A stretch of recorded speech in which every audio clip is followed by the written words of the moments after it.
Iran ने पश्चिम Asia युद्ध के दौरान भारत की भूमिका और कूटनीति की खुलकर तारीफ की है। हॉर्मोज जलडमरू मध्य खोलने पर भी अब ओमान के साथ औपचारिक बातचीत शुरू हो चुकी है।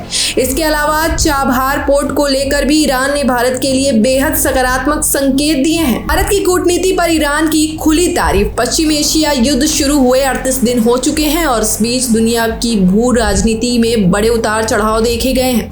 इसी दौरान भारत की संतुलित और प्रभावी कूटनीति की सराहना ईरान के प्रतिनिधि ने खुलकर की।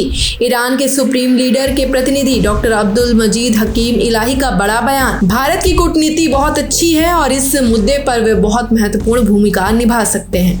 यह युद्ध सिर्फ ईरान के खिलाफ नहीं था, यह पूरी मानवता के खिलाफ था। हॉर्मोज जलडमरू मध्य भारत, रूस, चीन और इराक के लिए राह खुलने की तैयारी। ईरान पहले ही घोषणा कर चुका है कि वह भारत सहित 5 मित्र देशों के लिए हॉर्मोज जलडमरू मध्य खोलेगा, लेकिन ओमान के साथ नेविगेशन प्रोटोकॉल लंबित होने के कारण प्रक्रिया अटकी हुई थी। अब इस दिशा में बड़ा कदम उठाया गया है। साझा बैठकें शुरू हुई हैं। ईरान और ओमान के उप विदेश मंत्रियों की बैठक, दोनों देशों के तकनीकी विशेषज्ञ भी शामिल। सुरक्षित समुद्री आवाजाही के प्रोटोकॉल पर मंथन।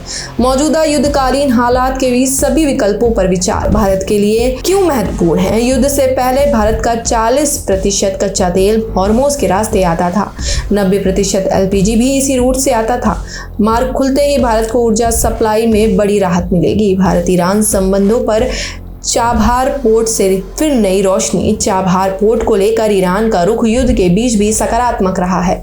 भारत में ईरान के राजदूत मोहम्मद फताली ने टाइम्स ऑफ इंडिया से बातचीत में इसे मात्र अस्थायी बाधा बताया। राजदूत का बयान, उन्होंने कहा कि भारत और ईरान का आर्थिक सहयोग भरोसे पर आधारित है और भविष्य में इसे और बढ़ाने की अपार संभावनाएं हैं।